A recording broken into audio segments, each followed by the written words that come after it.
মাদক সেবন ও অসামাজিক কার্যকলাপের আখড়ায় পরিণত হয়েছে পিরোজপুরের নাজিরপুর উপজেলার অডিটোরিয়াম ভবন। 10 কোটি টাকা ব্যয়ে নির্মিত ভবনটির কাজ শেষ না করেই টাকা হাতিয়ে নেওয়ার অভিযোগ উঠেছে ঠিকাদারি প্রতিষ্ঠানের বিরুদ্ধে। ফলে অনিশ্চিত হয়ে পড়েছে অডিটোরিয়ামের নির্মাণ। দ্রুত ব্যবস্থা নেওয়ার আশ্বাস প্রশাসনের। গোলাম মোস্তফার তথ্য ছবিতে ডেস্ক রিপোর্ট। সাংস্কৃতিক, সামাজিক ও বিভিন্ন সরকারি বেসরকারি অনুষ্ঠানের জন্য পিরোজপুরের নাজিরপুর উপজেলাবাসীর দীর্ঘদিনের দাবি ছিল একটি অডিটোরিয়াম ভবনের।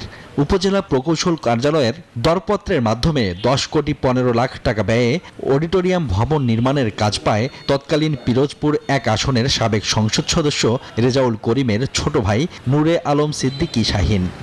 পদ্মা সেতু, মেট্রো রেল এবং এলিভেটেড এক্সপ্রেসওয়ে নির্মাণের গর্বিত অংশীদার বসুন্ধরা সিমেন্ট। 2020 সালের জুনে কাজ শুরু করে 2022 সালের জুনে শেষ করার কথা থাকলেও পেরিয়ে গেছে আরও 3 বছর, এখনও শেষ হয়নি কাজ। স্থানীয়দের অভিযোগ, ঠিকমতো কাজ না করায় ইতিমধ্যে ভবনের বিভিন্ন স্থানে দেখা দিয়েছে বড় ফাটল। শাহীন তৎকালীন প্রভাবশালী হওয়ায় ভয়ে মুখ খুলতে সাহস পায়নি কেউ। অসমাপ্ত অডিটোরিয়াম ভবনটি দীর্ঘদিন ধরে অরক্ষিত থাকার কারণে মাদক সেবন ও বিভিন্ন ধরনের অসামাজিক কার্যক্রমের অভয়াশ্রমে পরিণত হয়েছে। প্রশাসনের নাকের ডগায় এসব কর্মকাণ্ডে উদ্বেগ জানিয়েছেন স্থানীয়রা।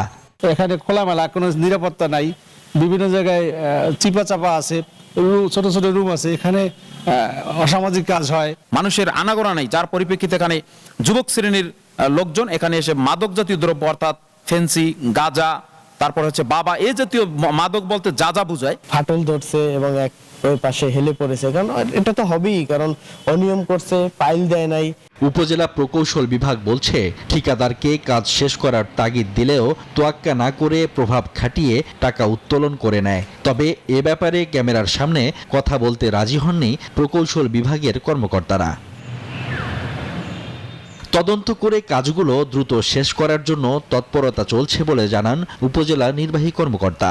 দুর্নীতির বেশ কিছু অভিযোগ রয়েছে এবং এই অভিযোগগুলো তদন্তাধীন রয়েছে। এই অভিযোগের অন্তর্ভুক্ত যে প্রকল্পগুলো রয়েছে সেই প্রকল্পগুলোর কাজ আপাতত স্থগিত রয়েছে কাজে, এবং এই কার্যক্রম যাতে মামলার কার্যক্রম দ্রুত সম্পন্ন হয় এবং প্রকল্পগুলোর কাজ নতুন করে দ্রুত শুরু করা যায় এবং শেষ করা যায় সেই বিষয়ে শ্রদ্ধেয় জেলা প্রশাসক মহোদয় এবং আমরা উপজেলা প্রশাসনের পক্ষ থেকে সার্বক্ষণিকভাবে আমরা চেষ্টা করছি।